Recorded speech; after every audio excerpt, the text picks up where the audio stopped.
Bagdad, año 1258. Una ciudad que resplandece como ninguna otra en el mundo conocido. Sus cúpulas doradas reflejan el sol del desierto mientras el río Tigris serpentea entre palacios de mármol y jardines exuberantes. En sus calles, mercaderes de China, India, África y Europa intercambian no solo seda y especias, sino también ideas. Por más de 5 siglos, este ha sido el corazón palpitante de la civilización humana. Pero hoy, desde las murallas de la ciudad, los guardias divisan una nube de polvo en el horizonte. No es una tormenta de arena, es algo mucho peor. Son los jinetes mongoles, y tras ellos, el ejército más letal que el mundo ha conocido. Esta no es solo la historia de una batalla. Es la crónica de un cataclismo cultural cuyas ondas expansivas aún sentimos hoy. Es la historia de cómo el centro del universo medieval fue borrado del mapa en cuestión de días. De cómo siglos de conocimiento se convirtieron en cenizas. De cómo el río Tigris, testigo de milenios de historia, se tiñó de negro con la tinta de miles de manuscritos y de rojo con la sangre de cientos de miles de personas. Te invito a presenciar uno de los momentos más decisivos y trágicos de la historia humana. Un evento que cambió el curso de la civilización y cuyas cicatrices permanecen hasta nuestros días. Si te fascinan las historias donde el destino de imperios enteros pende de un hilo, si te intriga cómo las decisiones de unos pocos pueden condenar a millones, o si simplemente quieres entender cómo perdimos tesoros de conocimiento irreemplazables, esta historia te dejará sin aliento. Suscríbete ahora y activa las notificaciones. El viaje a través de la caída de Bagdad está a punto de comenzar. Para comprender la magnitud de la tragedia que estaba por desatarse, debemos entender qué representaba Bagdad para el mundo del siglo XIII. No era simplemente una ciudad más. Era el epicentro de la civilización, un faro de conocimiento y cultura que brillaba en un mundo donde muchas regiones aún luchaban por salir de la oscuridad medieval. Cuando el califa Al-Mansur trazó el primer plano circular de Bagdad en el año 762, su visión trascendía la mera construcción de una capital. Buscaba edificar un centro donde confluirían todas las corrientes del saber humano, un lugar que simbolizara el poder y la gloria del recién establecido califato abasí. La ubicación no fue casual. En la confluencia de rutas comerciales milenarias, donde el Tigris y el Éufrates nutren la tierra que vio nacer las primeras civilizaciones humanas, en el corazón de la antigua Mesopotamia. Durante los 5 siglos siguientes, Bagdad floreció como ninguna otra urbe en el planeta.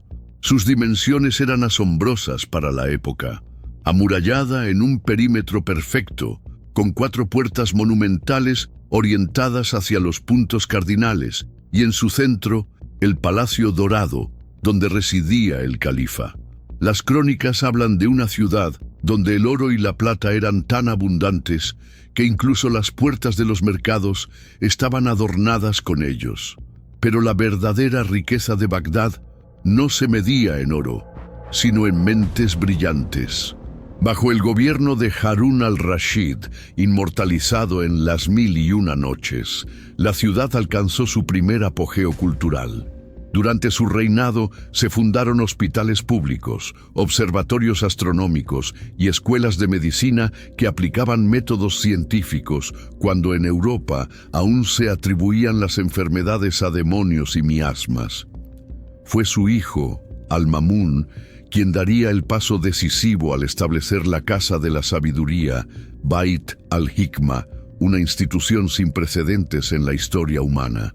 Imagina un lugar donde centenares de sabios trabajaban día y noche traduciendo textos antiguos, experimentando con nuevas ideas, debatiendo conceptos revolucionarios. No era simplemente una biblioteca, era un templo del conocimiento donde se veneraba la sabiduría por encima de cualquier dogma. Allí, Al-Khwarizmi desarrolló el álgebra, palabra derivada del árabe al-jabr, sentando las bases matemáticas que eventualmente permitirían, desde los rascacielos modernos hasta los algoritmos que gobiernan Internet. Ibn al-Haytham revolucionó la óptica, estableciendo los principios del método científico siglos antes que Francis Bacon. Al-Razi clasificó enfermedades y tratamientos escribiendo enciclopedias médicas que se estudiarían en Europa durante más de 500 años. En los observatorios astronómicos de Bagdad se realizaron mediciones precisas de la inclinación de la Tierra. Se calculó con asombrosa exactitud la circunferencia del planeta y se catalogaron estrellas que todavía hoy conservan sus nombres árabes: Aldebarán, Betelgeuse, Rigel. Los sistemas de irrigación, acueductos y alcantarillado de Bagdad eran maravillas de ingeniería civil. Sus baños públicos combinaban la higiene con el placer social, mientras sus mercados cubiertos ofrecían productos de lugares tan lejanos como China, Escandinavia o África Central. ¿Quiénes habitaban esta metrópolis cosmopolita? Una población diversa de árabes, persas, turcos, kurdos, judíos, cristianos nestorianos, zoroastrianos y representantes de decenas de etnias y credos. En su apogeo, Bagdad albergaba a más de 1 millón de habitantes, cuando Londres apenas sobrepasaba los 50.000. La tolerancia religiosa era pragmática pero efectiva. Mientras se pagaran los impuestos correspondientes, las minorías podían practicar sus creencias y ocupar posiciones de prestigio en la administración, la ciencia y el comercio. El califato que gobernaba este imperio de conocimiento era una teocracia donde el poder espiritual y temporal se unían en la figura del califa, considerado sucesor del profeta y comandante de los fieles. Sin embargo, con el paso de los siglos, este poder absoluto se fue diluyendo. Para cuando Al-Mustasim llegó al trono en 1242, el califato abasí era ya una sombra de lo que había sido. Las provincias más alejadas se habían independizado. Las intrigas palaciegas habían debilitado el gobierno central y la guardia personal del califa, compuesta principalmente por mamelucos, esclavos militares, ejercía una influencia desproporcionada. Al-Mustasim, el 37º y último califa abasí, encarnaba esta decadencia. Educado en los placeres de la corte más que en los rigores del gobierno, era devoto en lo personal, pero indeciso en lo político. Rodeado de consejeros que competían por su favor, a menudo recibía informaciones contradictorias que paralizaban su capacidad de acción. Mientras el mundo a su alrededor cambiaba dramáticamente, él se aferraba a la idea de que el califato era inviolable, protegido por su estatus sagrado y su legado histórico. Mientras tanto, en las estepas de Asia Central, una fuerza completamente diferente tomaba forma. Los mongoles representaban la antítesis de la sofisticada civilización bagdadí. Nómadas curtidos por las duras condiciones de la estepa, habían forjado un imperio basado en la disciplina militar, la movilidad extrema y una capacidad de adaptación sin precedentes.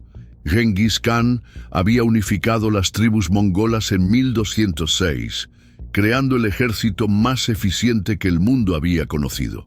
Sus descendientes continuaron la expansión con una estrategia simple pero devastadora: ofrecer rendición incondicional o enfrentar aniquilación total. Esta política resultaba tan efectiva psicológicamente como militarmente, provocando que muchas ciudades se rindieran sin luchar. Hulagu Khan, nieto de Genghis, había recibido la misión específica de expandir el imperio hacia Occidente, someter a los asesinos ismailíes, una secta temida incluso por otros musulmanes, y finalmente conquistar Bagdad, cuyo califa había rechazado repetidamente reconocer la supremacía mongol. A diferencia de Al-Mustasim, Hulagu era un estratega paciente y metódico. Durante años había planificado su campaña, reuniendo un ejército multinacional que incluía no solo a jinetes mongoles, sino también a ingenieros chinos expertos en máquinas de asedio, artilleros persas y mercenarios de docenas de naciones conquistadas. Este ejército no era una horda desordenada, sino una fuerza tecnológicamente avanzada, con líneas de suministro cuidadosamente organizadas y un sistema de comunicaciones basado en relevos de jinetes que permitía transmitir mensajes a velocidades asombrosas para la época. En 1257, mientras construía su fuerza invasora en Hamadán, actual Irán, Hulagu envió una carta al califa. El mensaje era claro: sumisión total o destrucción absoluta. La respuesta de al-Mustasim, redactada por su visir Ibn al-Alkami, fue un desastre diplomático. No solo rechazó las demandas mongolas, sino que incluyó insultos personales a Hulagu y amenazas vacías, recordándole que todos los musulmanes, desde China hasta Marruecos, acudirían en defensa del califato si fuera atacado. Esta respuesta selló el destino de Bagdad. Hulagu, quien quizás hubiera aceptado una sumisión formal que le permitiera continuar su avance sin perder tiempo en un asedio, ahora tenía una misión personal: demostrar que nadie, ni siquiera el supuesto líder del Islam, podía desafiar al imperio mongol impunemente. Mientras el ejército mongol avanzaba hacia Bagdad, dentro de la ciudad crecían las divisiones. El comandante militar Sulayman Shah advertía sobre la gravedad de la amenaza y abogaba por preparativos defensivos masivos. El visir Ibn al-Alkami, por motivos que siguen siendo debatidos por los historiadores, algunos lo acusan de traición, otros de simple incompetencia, minimizaba el peligro y aseguraba que los mongoles nunca se atreverían a atacar la ciudad santa del Islam. El califa, incapaz de discernir entre consejos contradictorios, optó por una política de medias tintas. Ordenó algunos preparativos defensivos, pero se negó a movilizar completamente a la población o a buscar alianzas con otros estados musulmanes. Confiaba en que las murallas de Bagdad, el prestigio del califato y, en última instancia, la intervención divina, bastarían para proteger la ciudad de la paz. En las calles, mientras tanto, circulaban rumores alarmantes. Comerciantes que habían presenciado la destrucción de otras grandes ciudades advertían sobre la brutalidad mongol.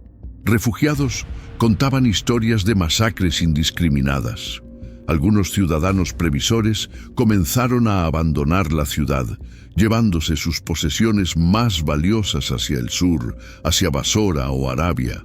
La mayoría, sin embargo, permanecía en un estado de negación similar al de su líder.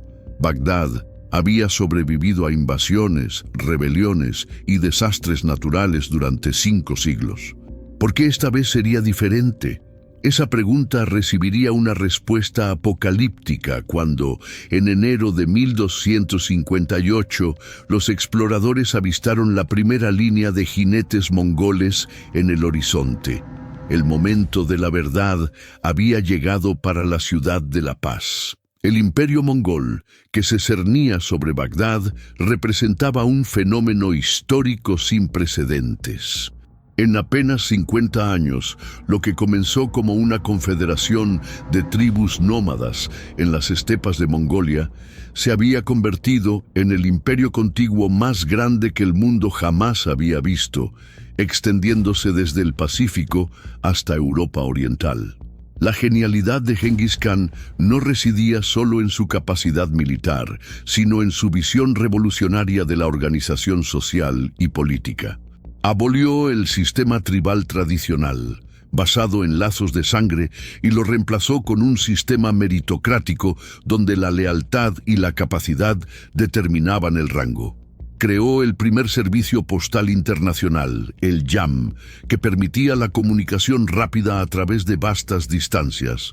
Estableció un código legal unificado, el YASA, que imponía reglas estrictas pero previsibles para todos, desde el campesino más humilde hasta el noble más poderoso.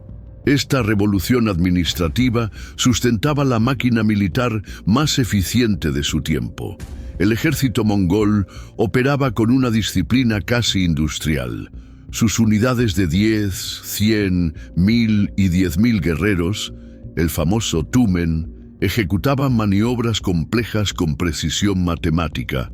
Los jinetes mongoles, virtuosos del arco compuesto, podían disparar con precisión mortal mientras cabalgaban a galope tendido, utilizando técnicas de tiro que requerían años de entrenamiento constante desde la infancia. Cada campaña mongola era precedida por un trabajo de inteligencia meticuloso. Mercaderes, espías y diplomáticos recogían información sobre las defensas, la economía, las divisiones políticas y las debilidades de los objetivos potenciales. Esta información se analizaba cuidadosamente en consejos de guerra donde se diseñaban estrategias específicas para cada adversario. La innovación técnica constituía otra ventaja crucial. Aunque tradicionalmente nómadas, los mongoles incorporaron rápidamente tecnologías avanzadas de los pueblos conquistados. De los chinos adoptaron catapultas, bombardas primitivas y técnicas de asedio. De los persas, sistemas administrativos sofisticados. De los rusos, tácticas para la guerra invernal. Cada conquista enriquecía su arsenal tecnológico y cultural.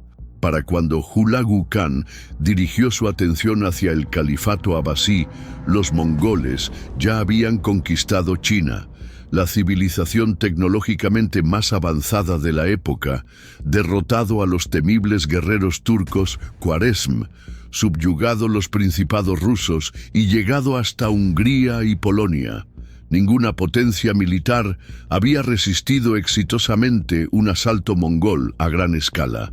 El ejército que Hulagu comandaba para la campaña occidental representaba esta acumulación de poder y conocimiento. No era simplemente una fuerza mongola étnica, sino un conglomerado multinacional donde cada unidad aportaba sus especialidades.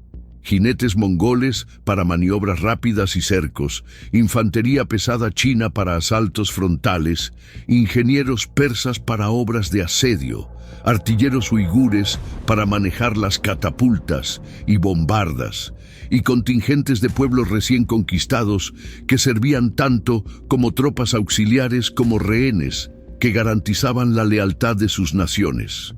Las cifras varían según las fuentes, pero los historiadores modernos estiman que Hulagu comandaba entre 100.000 y 150.000 guerreros de élite, acompañados por un número similar de personal de apoyo, herreros, cocineros, ingenieros, traductores, médicos y administrativos. Esta fuerza masiva avanzaba con una logística impecable, moviéndose a través de territorios hostiles con la precisión de un mecanismo de relojería. La aproximación a Bagdad fue deliberadamente lenta y metódica. Hulagu estableció su base principal en Hamadán, en la meseta iraní, desde donde planificó cuidadosamente cada fase de la operación. Primero, sometió a los castillos de la secta de los asesinos en las montañas de Elburz, eliminando una amenaza potencial a su retaguardia. Luego avanzó hacia Mesopotamia, asegurando rutas de suministro y estableciendo alianzas con potencias locales descontentas con el califato. El mensaje que envió al califa al-Mustasim en 1257 ejemplifica la psicología de guerra mongola. Una combinación de intimidación explícita y oferta de clemencia condicional. La carta, preservada en crónicas contemporáneas, contenía pasajes como: desde el rey de reyes de Oriente y Occidente, el poderoso Hulagu, al Mustasim, gobernante de Bagdad. Has escuchado cómo destruimos países y masacramos a sus habitantes. ¿A dónde podéis huir? ¿Por qué camino podréis escapar? Nuestros caballos son veloces, nuestras flechas afiladas, nuestras espadas como rayos, nuestros corazones duros como montañas, nuestros guerreros numerosos como arena. Las fortalezas no pueden detenernos, los ejércitos son impotentes ante nosotros. Tu oración a Dios no servirá contra nosotros. No tenemos piedad con las lágrimas, ni nos impresionan los lamentos. Solo aquellos que imploran nuestra protección y entregan rápidamente sus ciudades sin resistencia pueden esperar misericordia. La respuesta del califa, o más precisamente, la redactada por su visir Ibn al-Alqami, reflejaba una incomprensión fatal de la situación. En lugar de evaluar pragmáticamente la amenaza, respondió con arrogancia religiosa. Joven que apenas has comenzado a gobernar y ya te consideras el señor del mundo, debes saber que del este al oeste todos los fieles musulmanes están sometidos a mi autoridad espiritual. Si buscas la paz, regresa por donde has venido. Si vienes con guerra, el Dios que protegió este califato durante 6 siglos aún vive y entregará tu cabeza a nuestras espadas. Esta respuesta no solo ofendió a Hulagu personalmente, sino que ignoró una realidad geopolítica fundamental. El califato abasí ya no comandaba la lealtad práctica del mundo islámico. Tras siglos de fragmentación, existían múltiples poderes musulmanes que no acudirían en defensa de Bagdad. Los mamelucos en Egipto, los turcos selyúcidas en Anatolia, los almohades en el norte de África, todos con sus propias agendas políticas. Dentro de Bagdad, la situación era igualmente precaria. Décadas de mala administración habían deteriorado la infraestructura defensiva de la ciudad. Las grandes murallas, otrora impenetrables, necesitaban reparaciones. El ejército regular se había reducido para recortar gastos, dependiendo cada vez más de mercenarios poco confiables.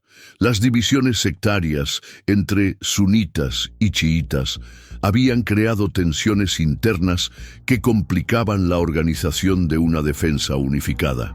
El propio al-Mustasim personificaba estos problemas estructurales. Aunque no carecía de cualidades personales, era conocido por su piedad, generosidad con los pobres y promoción de estudios religiosos. Su incapacidad para la gobernanza efectiva resultaba fatal en un momento que requería liderazgo decisivo. Las crónicas lo describen pasando horas en oraciones y ceremonias religiosas, mientras ignoraba reportes de inteligencia sobre el avance mongol. Sus consejeros principales representaban intereses contradictorios. El comandante militar Süleyman Shah, un turco experimentado que comprendía la amenaza mongola, abogaba por medidas drásticas: forzar contribuciones extraordinarias a los ciudadanos ricos para financiar defensas, reclutar a toda la población masculina capaz y buscar alianzas externas, incluso con potencias tradicionalmente hostiles. El visir Ibn al-Alqami, por contra, representaba a la burocracia civil y los intereses comerciales que temían las disrupciones económicas que tales medidas causarían. Algunos cronistas posteriores lo acusarían de traición deliberada, sugiriendo que, siendo chiita, mantenía correspondencia secreta con Hulagu. La evidencia histórica no sustenta completamente esta acusación, pero sí confirma que subestimó catastróficamente la amenaza mongola. En este contexto de indecisión y división interna, comenzaron a circular historias inquietantes en los bazares y mezquitas de Bagdad. Mercaderes que habían presenciado las conquistas mongolas en Transoxiana y Jorasán hablaban de ciudades prósperas, reducidas a cenizas, de ríos rojos de sangre, de pirámides de cráneos. Refugiados de Nishapur, Merv y Bukhara confirmaban estos relatos con sus propios testimonios de horror. Algunos ciudadanos previsores comenzaron a prepararse para lo peor. Comerciantes ricos enviaban sus tesoros y familias hacia Basora, Arabia o Siria. Eruditos empacaban manuscritos irreemplazables, preparándose para huir si la situación empeoraba. Pero la mayoría permanecía en un estado de negación, confiando en la protección divina que supuestamente amparaba a la capital del Islam. A finales de 1257, los informes de exploradores confirmaron que Hulagu había completado sus preparativos y avanzaba con su principal fuerza hacia Mesopotamia. El califa convocó un consejo extraordinario donde, tras acalorados debates, se tomaron medidas defensivas tardías e insuficientes. Se ordenó reforzar las murallas, acumular provisiones, movilizar a la población masculina para tareas defensivas y enviar mensajeros urgentes solicitando ayuda a otros gobernantes musulmanes. Estas medidas, que implementadas años antes podrían haber marcado una diferencia significativa, ahora resultaban desesperadamente inadecuadas. Las murallas no podían repararse completamente en semanas, cuando requerían años de mantenimiento. La población, sin entrenamiento militar adecuado, constituiría más una muchedumbre que un ejército efectivo. Y los pedidos de ayuda exterior fueron ignorados por gobernantes que preferían ver caer a Bagdad antes que arriesgar sus propias fuerzas contra los mongoles. En enero de 1258, los vigías en las torres más altas de Bagdad divisaron lo que muchos habían temido y otros se habían negado a creer: una nube de polvo en el horizonte que se extendía tan amplia como el ojo podía ver. El ejército de Hulagu había llegado a las puertas de la ciudad de la paz. El avance mongol no fue impulsivo ni desordenado. Con precisión matemática, las unidades se desplegaron en formaciones predeterminadas, estableciendo un cerco completo alrededor del perímetro urbano. Equipos de ingenieros comenzaron inmediatamente a estudiar el terreno, identificar puntos débiles en las defensas y preparar emplazamientos para máquinas de asedio. El 29 de enero, Hulagu envió una última delegación con términos claramente imposibles: rendición incondicional, desmantelamiento parcial de las murallas para permitir la entrada de tropas mongolas, entrega de todos los tesoros del califa y sumisión personal de Al-Mustasim, quien debería presentarse en el campamento mongol para postrarse ante Hulagu. Para consternación de los comandantes militares de Bagdad, el califa aún vacilaba. Convocó a astrólogos y clérigos buscando orientación divina mientras el cerco se estrechaba. Finalmente, persuadido por consejeros que insistían en la inviolabilidad de su posición sagrada, Al-Mustasim respondió con un nuevo rechazo, aunque en términos menos insultantes que antes. La respuesta de Hulagu fue inmediata y brutal. El 30 de enero de 1258, dio la orden que había estado preparando meticulosamente: que comience el asedio de Bagdad. En cuestión de horas, centenares de catapultas, trabucos y bombardas primitivas comenzaron a disparar contra las murallas. Proyectiles incendiarios iluminaron el cielo nocturno, cayendo sobre barrios residenciales y provocando incendios incontrolables. Equipos de zapadores iniciaron trabajos para minar las bases de torres defensivas estratégicas. La pesadilla que durante generaciones había sido solo un rumor lejano para los bagdadíes, ahora se materializaba ante sus ojos. La maquinaria de guerra mongola, perfeccionada en innumerables conquistas anteriores, se desplegaba con eficiencia implacable contra la que una vez fue la ciudad más grande y segura del mundo. Dentro de las murallas, el pánico comenzó a reemplazar a la complacencia. Ciudadanos que días antes confiaban en la inviolabilidad de Bagdad, ahora contemplaban con horror la realidad de un asedio mongol. La pregunta en todas las mentes ya no era si la ciudad caería, sino cuándo y a qué precio. El último baluardo de la Edad de Oro islámica se tambaleaba ante la tormenta mongola. 5 siglos de historia, conocimiento y poder se condensaban ahora en una batalla desesperada por la supervivencia. El destino de Bagdad, y con ella el de una civilización entera, pendía de un hilo cada vez más delgado. El amanecer del 31 de enero de 1258 reveló a los aterrorizados habitantes de Bagdad la verdadera magnitud de la fuerza que los acechaba. Lo que desde las murallas parecía un océano interminable de tiendas, estandartes y máquinas de guerra, era en realidad un ejército organizado con precisión matemática. Los mongoles habían dividido sus fuerzas en sectores que rodeaban completamente la ciudad, imposibilitando cualquier escape o entrada de refuerzos. El ataque inicial no fue el caótico asalto frontal que muchos defensores esperaban. En lugar de lanzar olas suicidas contra las murallas, Hulagu implementó una estrategia sistemática de desgaste y desmoralización. Las catapultas mongolas, posicionadas justo fuera del alcance de los arqueros defensores, comenzaron un bombardeo incesante que no distinguía entre fortificaciones militares y barrios civiles.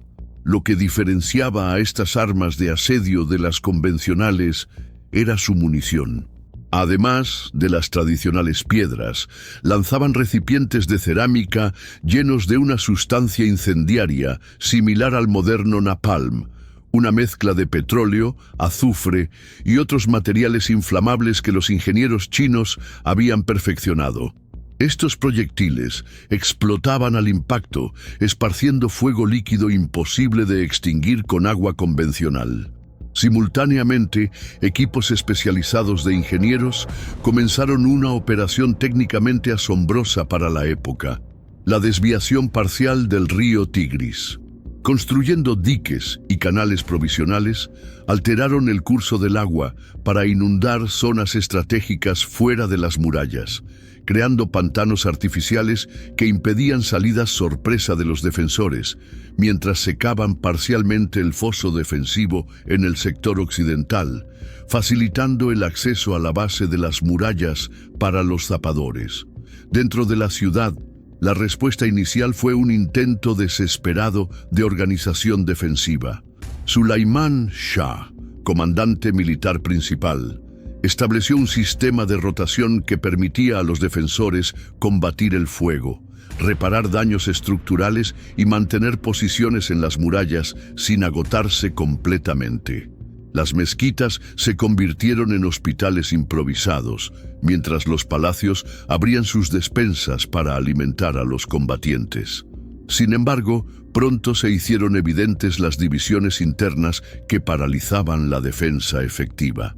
El califa al-Mustasim, aislado en su palacio, emitía órdenes contradictorias influenciadas por consejeros con agendas opuestas. Mientras Sulaimán Shah solicitaba autorización para realizar salidas ofensivas contra las máquinas de asedio, el visir Ibn al-Alqami abogaba por negociaciones, sugiriendo que un tributo masivo podría apaciguar a los mongoles. El cuarto día del asedio marcó el primer punto de inflexión decisivo. Una sección de la muralla nororiental, debilitada por el bombardeo constante y trabajos de minado subterráneo, colapsó con un estruendo que se escuchó en toda la ciudad.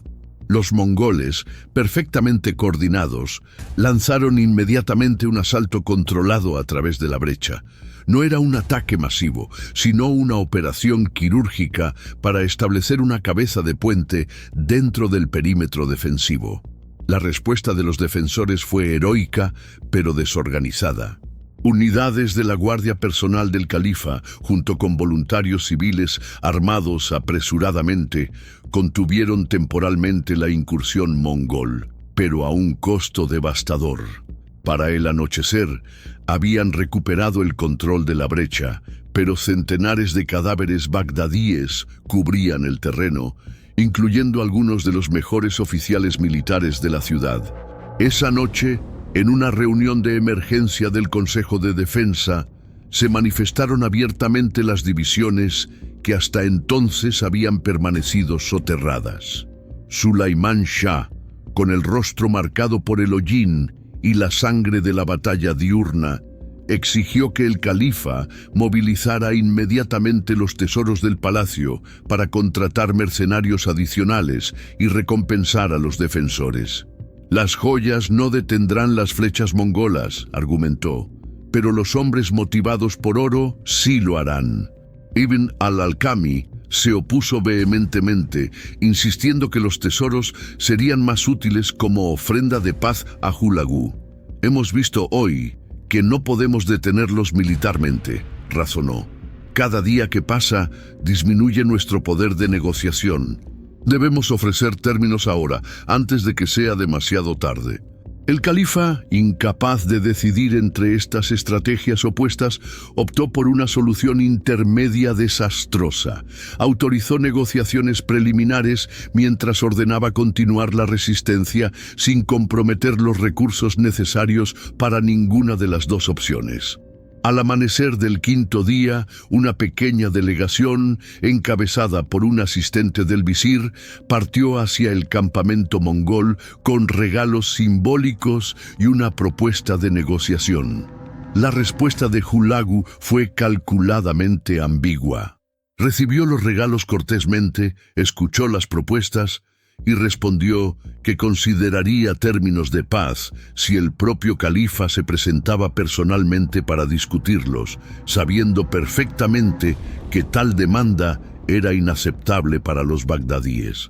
Mientras la delegación regresaba con este mensaje, los ataques mongoles se intensificaron. Nuevas brechas aparecieron en las secciones occidental y meridional de las murallas. Los incendios en la ciudad ya no podían ser controlados por falta de personal.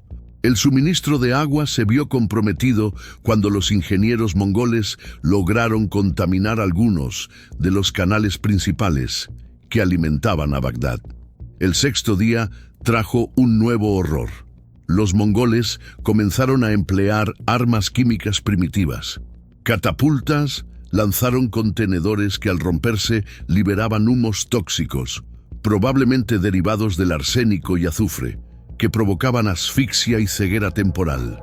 Otras máquinas arrojaban cadáveres de animales y humanos en descomposición por encima de las murallas. En un temprano ejemplo de guerra bacteriológica intuitiva, destinada a propagar enfermedades entre los defensores hacinados. Para el octavo día, la situación dentro de Bagdad era apocalíptica. Barrios enteros ardían sin control. Los hospitales improvisados rebosaban de heridos que morían sin atención adecuada. Las reservas de alimentos comenzaban a escasear, no tanto por falta absoluta, sino por problemas de distribución en una ciudad parcialmente en ruinas y bajo ataque constante. Fue entonces cuando ocurrió la traición decisiva, aunque los historiadores aún debaten sus detalles exactos. Según algunas crónicas, Ibn al-Alqami envió mensajeros secretos a Hulagu, ofreciendo abrir una de las puertas menos vigiladas a cambio de garantías personales. Otras fuentes sugieren que fueron comandantes militares secundarios, desmoralizados y convencidos de la futilidad de la resistencia, quienes negociaron rendiciones parciales de sus sectores. Sea como fuere, la madrugada del 10º día vio una penetración masiva de fuerzas mongolas a través de múltiples puntos simultáneamente.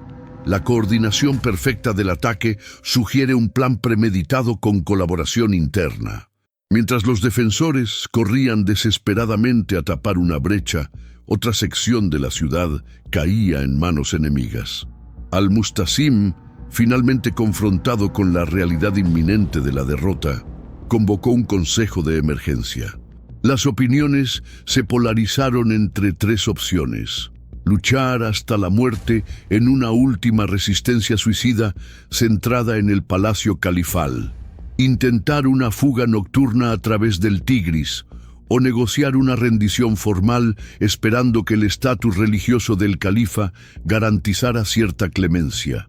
Después de horas de debate angustioso, Mientras los sonidos de la batalla se acercaban inexorablemente al centro de la ciudad, Al-Mustasim tomó su decisión final. Enviaría a su hijo menor con una oferta de rendición condicional, solicitando garantías para la población civil y el respeto a los lugares sagrados. El joven príncipe partió con una pequeña escolta, portando estandartes blancos hacia las líneas mongolas.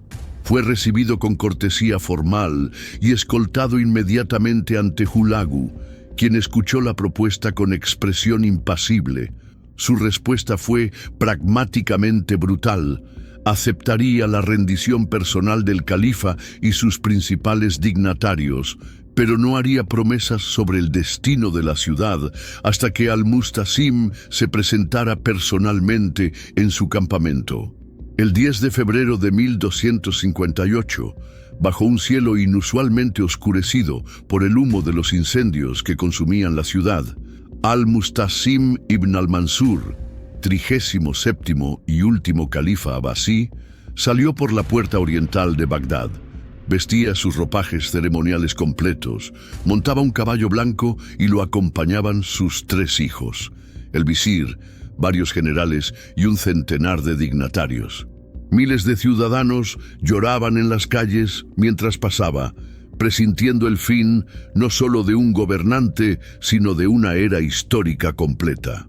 La recepción en el campamento mongol fue una obra maestra de engaño calculado. Hulagu recibió al califa con todos los honores protocolarios que correspondían a su rango. Lo invitó a compartir su tienda, le ofreció comida y bebida e incluso conversaron civilizadamente sobre astronomía y literatura, temas que interesaban personalmente al Khan mongol. Este trato cortés tenía un propósito estratégico. Hulagu necesitaba que Al-Mustasim emitiera órdenes específicas a los defensores que aún resistían en bolsas aisladas de la ciudad, especialmente en el complejo palatino y la gran mezquita. El califa, interpretando erróneamente la etiqueta como señal de respeto genuino hacia su posición sagrada, complació a su anfitrión redactando edictos que ordenaban el cese inmediato de toda resistencia y la entrega de armas.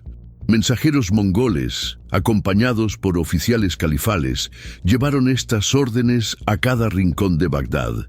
Durante las siguientes 48 horas, los últimos focos de resistencia se rindieron gradualmente. Las puertas de arsenales y tesoros se abrieron. Los soldados supervivientes entregaron sus armas, formando pilas enormes en las plazas principales.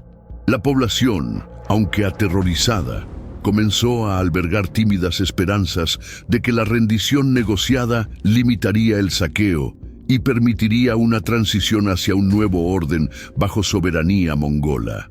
Estas esperanzas se evaporarían en el horror de lo que siguió. El 13 de febrero, con la ciudad completamente bajo control mongol y desarmada, Hulagu reveló su verdadera intención. Convocó nuevamente al califa a su tienda, pero esta vez el protocolo cortés había desaparecido. Frente a sus generales reunidos, acusó a Al-Mustasim de arrogancia, incompetencia y responsabilidad por las muertes causadas por su resistencia inútil. Le mostró el inventario de los tesoros descubiertos en sus palacios, acusándolo de haber acumulado riquezas, mientras su ejército carecía de equipamiento adecuado. «Estos tesoros», pronunció Hulagu según las crónicas, «¿por qué no los usaste para fortalecer tus murallas o contratar soldados? ¿Por qué no los enviaste a mí como tributo para salvar a tu pueblo? Ahora no te servirán de nada». Lo que siguió está documentado por múltiples testigos, aunque los detalles varían. Respetando la superstición mongola que prohibía derramar sangre real sobre la tierra, Al-Mustasim fue envuelto en una alfombra o saco de cuero. Luego, en un acto de humillación calculada, Hulagu ordenó que lo pisotearan hasta la muerte, ya fuera por caballos o por guerreros que saltaron sobre el bulto que contenía al líder espiritual del Islam. Sus hijos, excepto el menor, preservados según algunas fuentes para enviar como curiosidad a la corte del Gran Khan en Mongolia, fueron decapitados en su presencia antes de su propia ejecución. Otros dignatarios capturados sufrieron destinos similares o peores, con ejecuciones públicas diseñadas para demostrar que ningún rango o santidad proporcionaba inmunidad contra el poder mongol. Con la eliminación del liderazgo bagdadí, Hulagu dio la orden que sellaría el destino de la ciudad.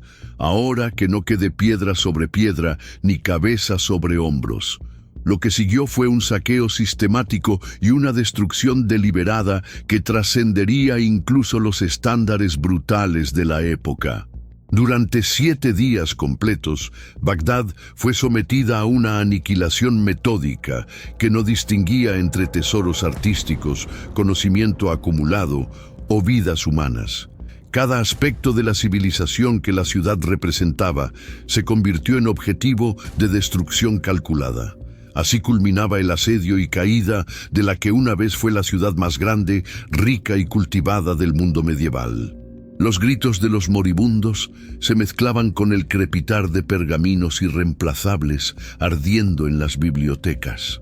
El Tigris, testigo de milenios de historia humana, arrastraba ahora una carga macabra de cadáveres, libros y los restos fragmentados de una civilización que había iluminado al mundo durante 5 siglos. La ciudad de la paz había caído para siempre, y con ella una era entera llegaba a su apocalíptico final. La destrucción que siguió a la caída de Bagdad no fue simplemente un saqueo oportunista o una explosión de violencia incontrolada. Fue una operación sistemática, casi industrial, diseñada específicamente para erradicar no solo una ciudad, sino todo lo que representaba: el centro espiritual del Islam sunita, el repositorio principal del conocimiento medieval y el símbolo del poder abasí. Durante 7 días completos, desde el 13 hasta el 20 de febrero de 1258, los mongoles implementaron lo que modernamente llamaríamos limpieza cultural. Hulagu Khan había dividido previamente la ciudad en sectores, asignando a cada unidad de su ejército multinacional zonas específicas para saquear y destruir. Esta metodología aseguraba que ningún rincón de Bagdad escapara a la aniquilación sistemática. La masacre de la población fue de una escala que desafía la comprensión moderna. Las estimaciones contemporáneas, probablemente exageradas pero indicativas de la magnitud, hablan de entre 200.000 y 800.000 personas ejecutadas. Los métodos variaban según el origen étnico de las tropas mongolas. Los guerreros de las estepas preferían la decapitación rápida, mientras que las unidades persas y turcomanas empleaban métodos más lentos y tortuosos. Las crónicas árabes describen escenas apocalípticas, pirámides de cabezas cortadas, erigidas en las principales intersecciones como advertencia, canales urbanos bloqueados por cuerpos hasta desbordarse, mezquitas donde miles se habían refugiado, incendiadas con todos sus ocupantes dentro. Ibn al-Athir, historiador contemporáneo, escribió: si alguien dijera que desde la creación de Adán hasta ahora el mundo no había sufrido una calamidad semejante, estaría diciendo la verdad. Ciertos grupos recibieron tratamiento especial en esta aniquilación. Los eruditos, identificados por sus vestimentas distintivas y bibliotecas personales, fueron sistemáticamente ejecutados. Según algunas fuentes, se les obligaba a presenciar la destrucción de sus colecciones antes de matarlos. Un refinamiento cruel diseñado para erradicar no solo el conocimiento, sino a sus custodios.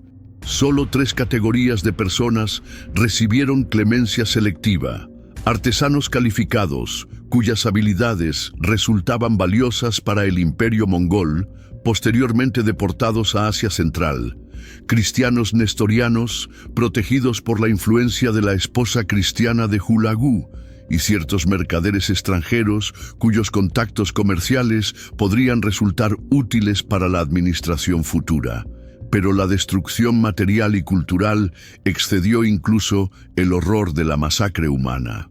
La Casa de la Sabiduría, joya intelectual del mundo medieval, sufrió un destino particularmente simbólico. No fue simplemente saqueada o incendiada. Sus contenidos fueron metódicamente destruidos de manera que reflejaba un entendimiento sofisticado de su valor. Los manuscritos más lujosos, con encuadernaciones de cuero trabajado y decoraciones en oro, fueron despojados de sus cubiertas valiosas, mientras los textos se arrojaban al Tigris. Rollos de pergamino y códices de papel, tecnología revolucionaria desarrollada en Bagdad, flotaron durante días en las aguas, tiñéndolas literalmente de negro con la disolución de la tinta.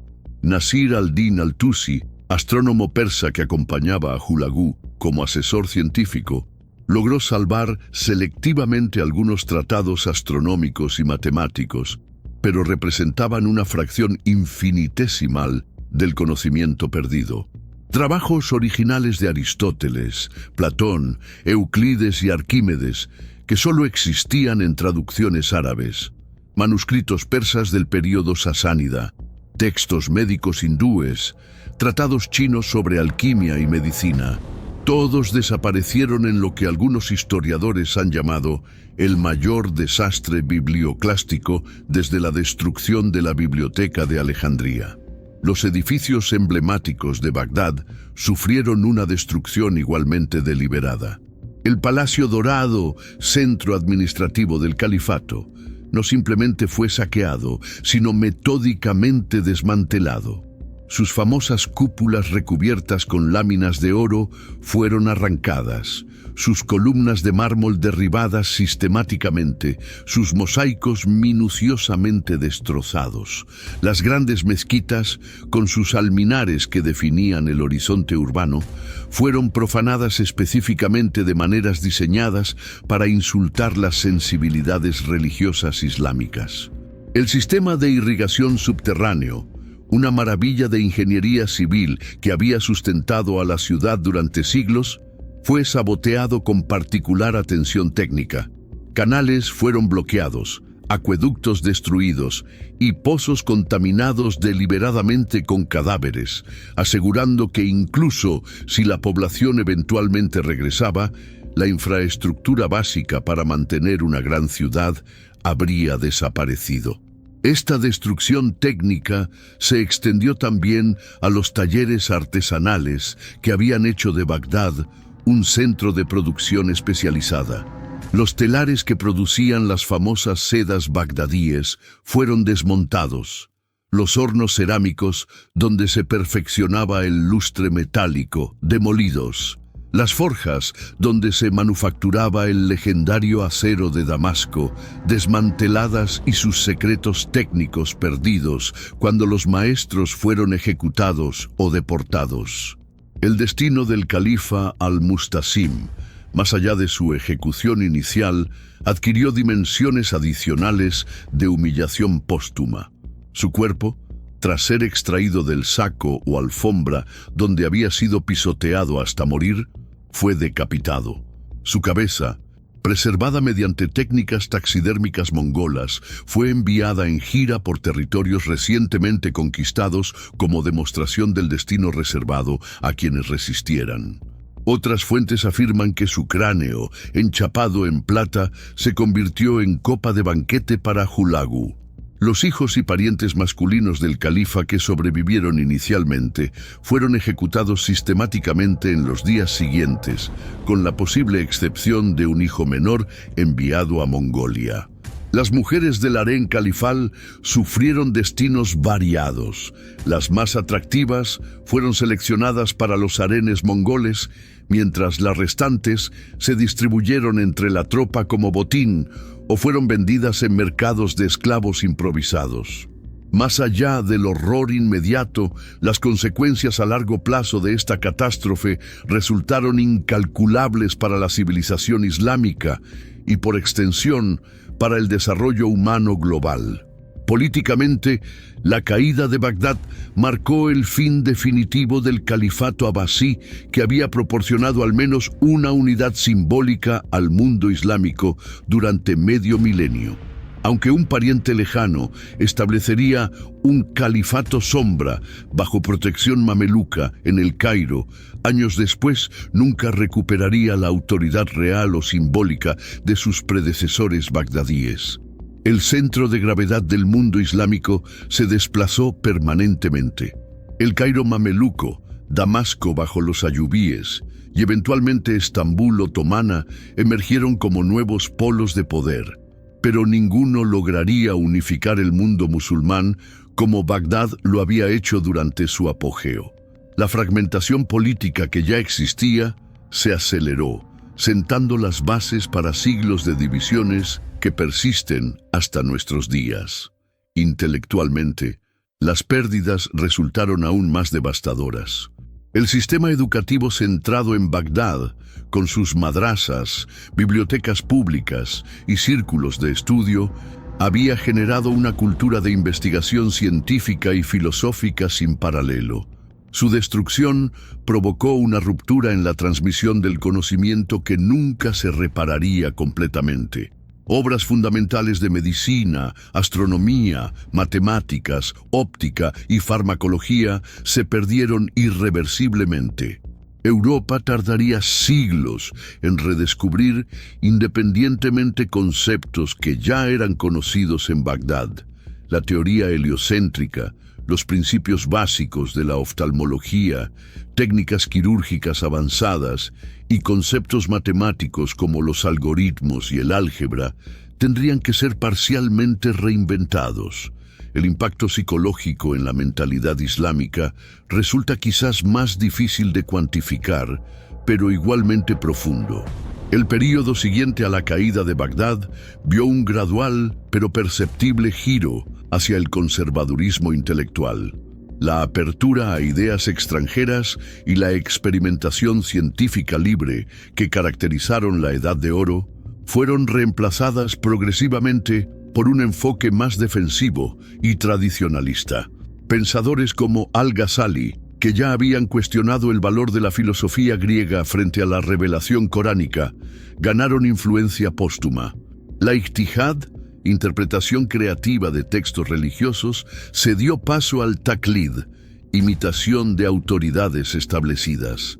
La síntesis cultural que había caracterizado a Bagdad, donde cristianos nestorianos traducían textos griegos, judíos desarrollaban astronomía junto a musulmanes, y persas zoroastrianos contribuían a la medicina. Fue reemplazada por enfoques más compartimentados. Económicamente, las rutas comerciales que habían convergido en Bagdad como centro natural se reconfiguraron. El comercio entre Oriente y Occidente continuaría, pero siguiendo nuevas arterias.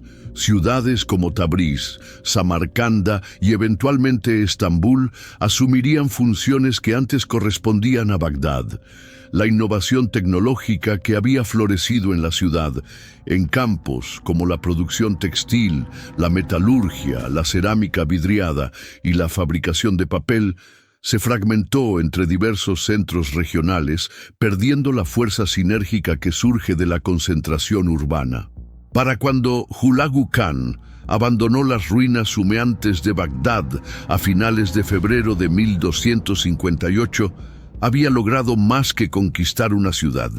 Había borrado un centro neurálgico de civilización, interrumpido una tradición intelectual de 5 siglos y transformado permanentemente el equilibrio geopolítico del mundo islámico. La ciudad de la paz, que había sobrevivido a invasiones, revoluciones, inundaciones e incendios durante medio milenio, finalmente había encontrado un adversario que comprendió exactamente cómo erradicarla, no simplemente ocupándola, sino desmantelando metódicamente cada aspecto que la hacía única: sus élites intelectuales, sus repositorios de conocimiento, su infraestructura física y su posición simbólica como corazón del Islam. Las aguas del Tigris, teñidas de negro con la tinta de innumerables libros y rojas con la sangre de centenares de miles, Eventualmente regresarían a su color natural, pero el mundo nunca volvería a ser el mismo. Una luz se había extinguido y las sombras que proyectó su ausencia se extienden hasta nuestros días.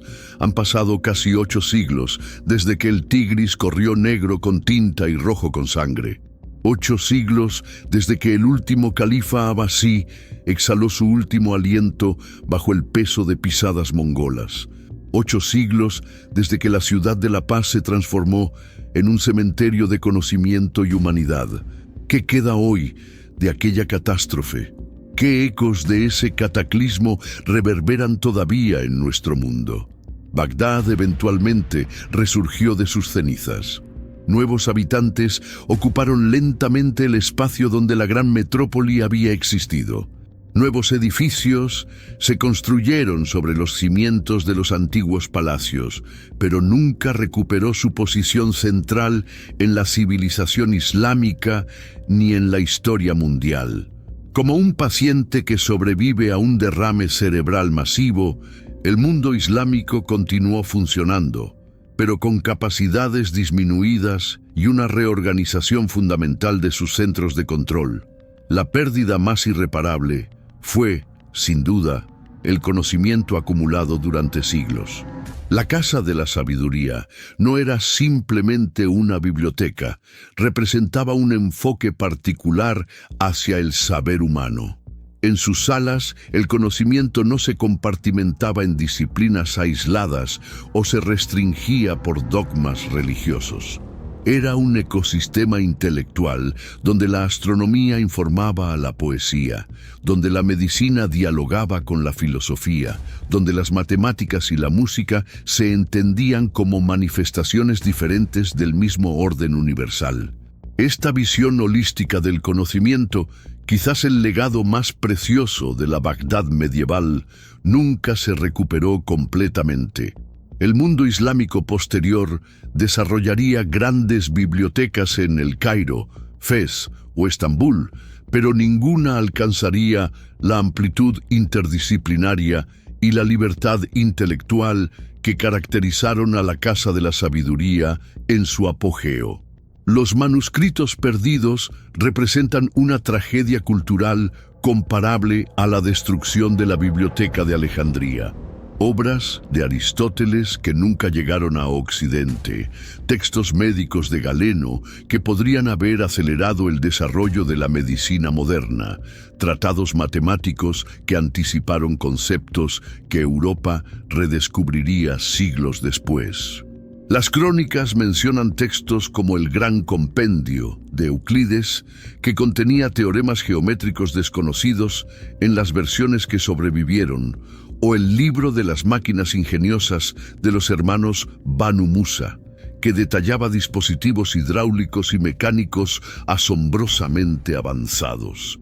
Más allá de los textos específicos, se perdió algo aún más valioso: una tradición viva de investigación empírica. En los hospitales de Bagdad, médicos como Al-Razi habían desarrollado el primer sistema de ensayos clínicos controlados, observando metódicamente los efectos de diferentes tratamientos. En sus observatorios, astrónomos como Al-Batani habían perfeccionado instrumentos de precisión que no serían igualados en Europa hasta el Renacimiento. En sus talleres, ingenieros como Al-Jazari habían creado autómatas y dispositivos mecánicos que asombrarían incluso a los maestros renacentistas posteriores. Esta tradición empírica, que anticipó en siglos muchos aspectos del método científico moderno, se fragmentó tras la caída de Bagdad. Aunque no desapareció completamente, perdió el apoyo institucional y la masa crítica de investigadores concentrados que la habían hecho tan productiva. El impacto en el desarrollo de la civilización global fue profundo y duradero. Algunos historiadores de la ciencia argumentan que la destrucción de Bagdad retrasó el progreso científico humano en varios siglos.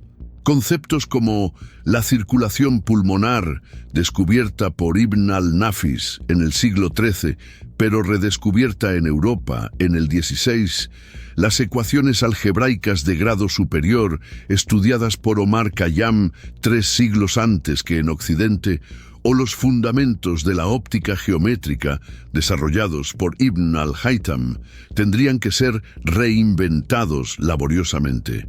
Psicológicamente, el trauma de 1258 dejó cicatrices perdurables en la conciencia islámica. Las crónicas posteriores frecuentemente dividen la historia en antes y después de la caída de Bagdad. Ibn Khaldún, el gran historiador del siglo XIV, atribuye directamente el declive de la civilización islámica a este evento catastrófico. En la poesía árabe y persa posterior, la destrucción de Bagdad se convierte en metáfora recurrente para el fin de una edad dorada, comparable a la caída de Roma en el imaginario occidental. Este trauma cultural fomentó una actitud más conservadora y defensiva hacia el conocimiento.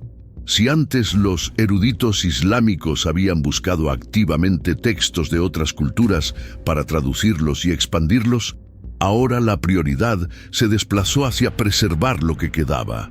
La innovación cedió paso a la conservación, la exploración a la consolidación. El enfoque inclusivo que había caracterizado la Casa de la Sabiduría, donde cristianos, judíos, musulmanes y zoroastrianos colaboraban en proyectos intelectuales comunes, fue gradualmente reemplazado por un enfoque más sectario y compartimentado. Políticamente, la fragmentación del mundo islámico se aceleró dramáticamente. El califato abasí, aunque debilitado en sus últimos siglos, había proporcionado al menos un centro simbólico de unidad. Su destrucción creó un vacío que nunca se llenó completamente. Diversos poderes competirían por la hegemonía. Los mamelucos en Egipto y Siria, los ilkhanes, sucesores mongoles convertidos al Islam, en Persia, los sultanatos regionales en India y Anatolia. Eventualmente, los otomanos crearían un nuevo imperio, pero nunca lograrían la misma síntesis cultural y religiosa que había caracterizado el apogeo abasí. Esta fragmentación tuvo consecuencias geopolíticas duraderas. El mundo islámico, que había funcionado como una zona de relativa cohesión civilizacional durante siglos, se dividió en esferas regionales con trayectorias divergentes.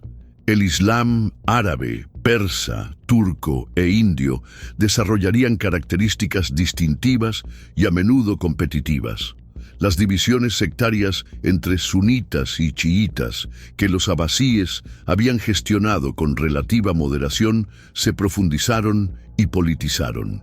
Económicamente, la destrucción de Bagdad alteró permanentemente los patrones comerciales euroasiáticos. Las grandes rutas comerciales que habían convergido en la ciudad se reorientaron. Los mercaderes venecianos y genoveses, que anteriormente habían navegado hasta puertos sirios y egipcios para acceder indirectamente a las redes comerciales centradas en Bagdad, comenzaron a buscar rutas alternativas hacia Oriente. Este impulso eventualmente motivaría la era de exploración europea, culminando en el viaje de Colón y la circunnavegación de Magallanes.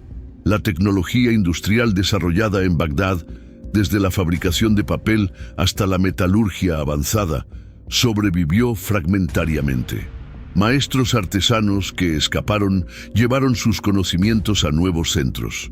Damascus heredó técnicas metalúrgicas. Samarcanda perfeccionó la producción de papel. Tabriz continuó tradiciones textiles. Pero la sinergia interdisciplinaria que había caracterizado la producción bagdadí se perdió. ¿Qué lecciones podemos extraer hoy de esta tragedia antigua?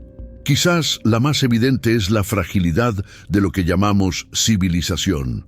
Bagdad representaba el pináculo del refinamiento humano de su época. Sus bibliotecas, universidades, hospitales y observatorios eran maravillas que el resto del mundo apenas podía imaginar. Y sin embargo, Bastó una semana para reducirlo todo a ruinas y cenizas. Esta fragilidad se manifiesta hoy en nuestros propios centros de conocimiento infinitamente más vastos, pero quizás igualmente vulnerables. Nuestras bibliotecas digitales, aunque no pueden arder como el papel, dependen de infraestructuras tecnológicas complejas y frágiles. Un colapso eléctrico prolongado, un ataque cibernético masivo o una erupción solar extrema podrían comprometer sistemas de los que dependemos absolutamente. La historia de Bagdad nos recuerda que lo que toma siglos construir puede destruirse en días. Otra lección es el peligro de la complacencia. El califa al-Mustasim, como muchos líderes a lo largo de la historia, confundió permanencia histórica con invulnerabilidad presente.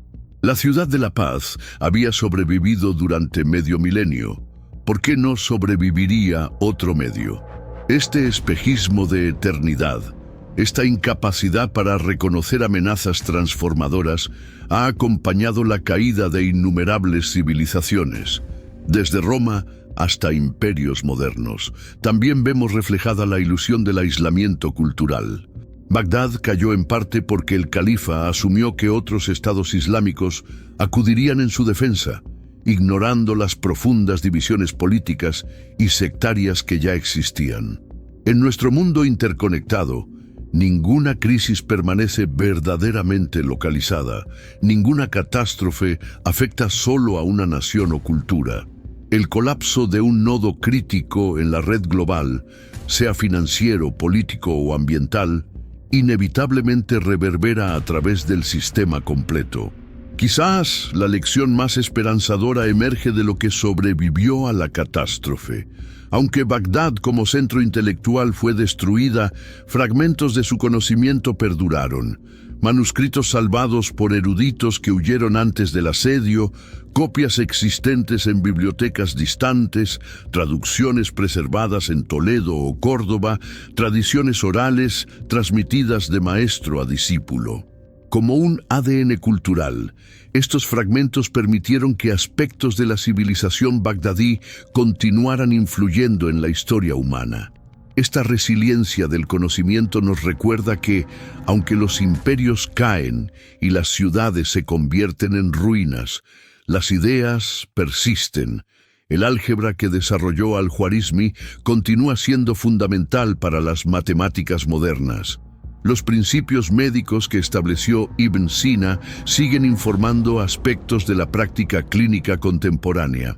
Los poemas de Omar Khayyam aún conmueven a lectores en docenas de idiomas.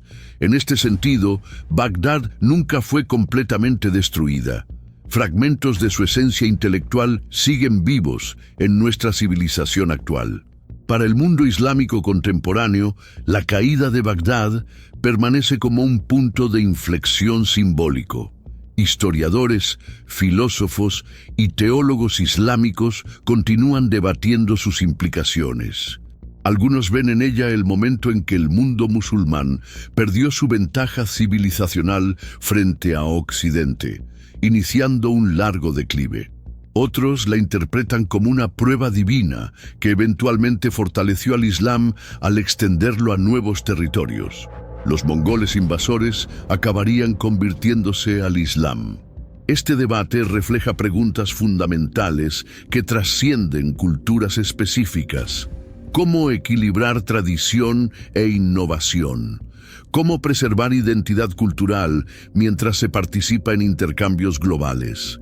¿Cómo reconstruir después de catástrofes que parecen irremediables?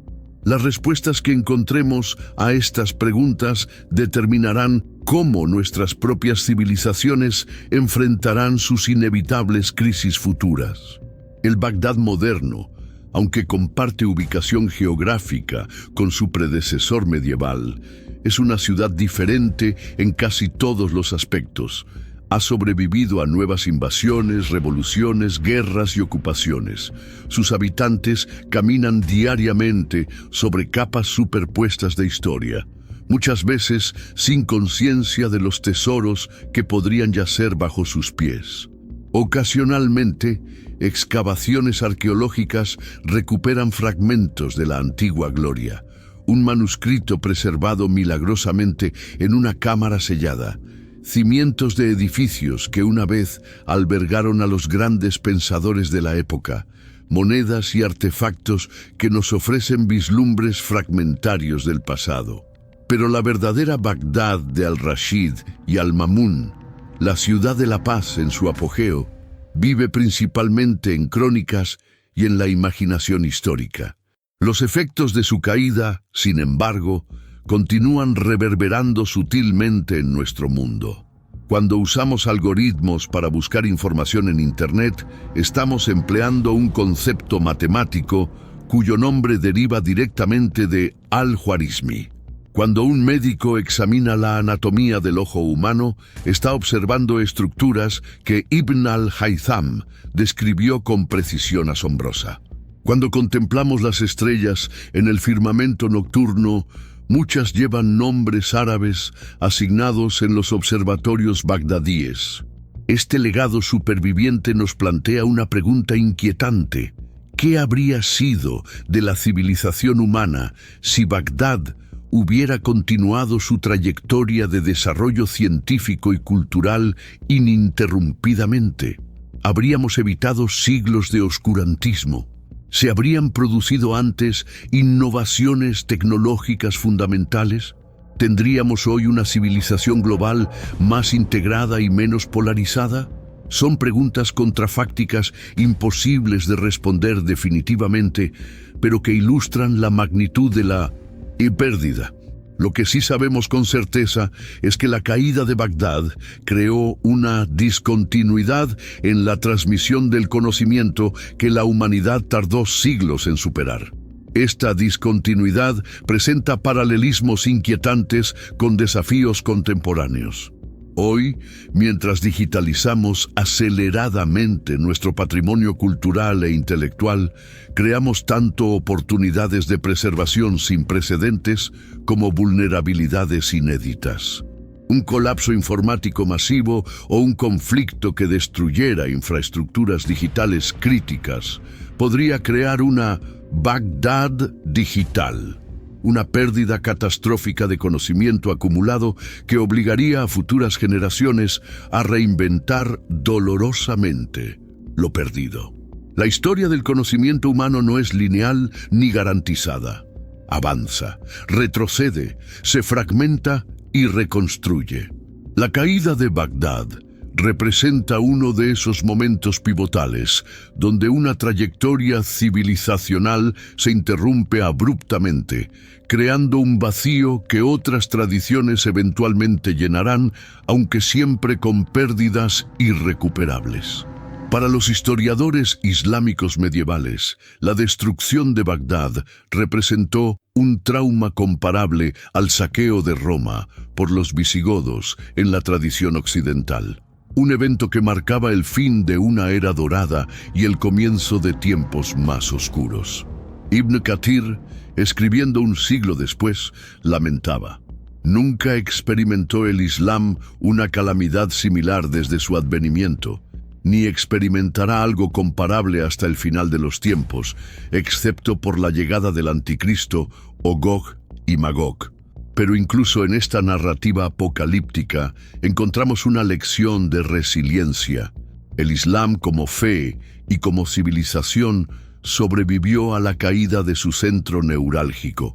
Se adaptó, evolucionó, encontró nuevas expresiones en nuevos contextos geográficos y políticos. La destrucción física de Bagdad no pudo erradicar completamente el legado intelectual que había nutrido durante siglos. Este patrón de destrucción y supervivencia parcial se ha repetido a lo largo de la historia humana. La biblioteca de Alejandría ardió, pero fragmentos de su conocimiento sobrevivieron en copias dispersas. El colapso de la civilización maya interrumpió tradiciones intelectuales sofisticadas, pero aspectos de su conocimiento astronómico y matemático perduraron en prácticas culturales que llegaron hasta nuestros días. La Segunda Guerra Mundial destruyó infraestructura científica invaluable en Europa, pero la dispersión de científicos a nuevos centros globales eventualmente enriqueció la investigación mundial. Lo que estas catástrofes nos enseñan no es solo vulnerabilidad, sino también la extraordinaria tenacidad del conocimiento humano. Como las semillas que germinan después de un incendio forestal, las ideas fundamentales encuentran maneras de sobrevivir incluso a las destrucciones más sistemáticas. Esta perspectiva ofrece un contrapunto esperanzador a la tragedia de Bagdad. Aunque la casa de la sabiduría fue físicamente aniquilada, su espíritu, la búsqueda del conocimiento como valor trascendente, el diálogo entre culturas y disciplinas, la curiosidad como motor del progreso humano, ha renacido repetidamente en nuevos contextos. Hoy, cuando bibliotecas digitales conectan instantáneamente a investigadores a través de continentes, cuando traducciones automáticas derriban barreras lingüísticas, cuando repositorios de conocimiento abierto democratizan el acceso a la información, vemos ecos lejanos pero reconocibles del etos que animaba a los salones de la Casa de la Sabiduría. La verdadera lección de Bagdad quizás no es solo la fragilidad de nuestros logros civilizacionales, sino también la persistencia del impulso humano hacia el conocimiento. Podemos perder bibliotecas, ciudades e incluso civilizaciones enteras, pero la curiosidad intelectual que las construyó en primer lugar permanece como parte fundamental de nuestra humanidad compartida. Para nosotros, observadores del siglo XXI, la caída de Bagdad representa simultáneamente una advertencia y una inspiración. Una advertencia sobre la vulnerabilidad de nuestros propios centros de conocimiento y cultura ante amenazas que quizás subestimamos. Una inspiración por la capacidad demostrada del espíritu humano para reconstruir, reconectar y continuar avanzando incluso después de pérdidas catastróficas. Mientras el Tigris continúa fluyendo junto a la Bagdad moderna, lleva consigo los ecos silenciosos de aquellos días de febrero de 1258. Si escuchamos atentamente, quizás podamos discernir tanto el lamento por lo perdido, como el susurro persistente de ideas que ni siquiera la destrucción más absoluta pudo silenciar permanentemente. La historia de la caída de Bagdad nos recuerda que incluso las civilizaciones más brillantes son mortales, pero también que el conocimiento, aunque vulnerable, posee una resiliencia que trasciende los ciclos de auge y caída de imperios. Si te ha conmovido esta historia, te invito a explorar más eventos pivotales que moldearon nuestro mundo actual. En nuestro próximo documental, examinaremos otro momento decisivo donde el curso de la historia cambió dramáticamente por las decisiones de unos pocos individuos. Suscríbete a nuestro canal para no perderte estas travesías a través del tiempo y comparte en los comentarios qué otros momentos históricos crees que merecen este tipo de análisis profundo. Porque entender nuestro pasado no es simplemente un ejercicio académico, es comprender las corrientes profundas que continúan moldeando nuestro presente y futuro colectivos.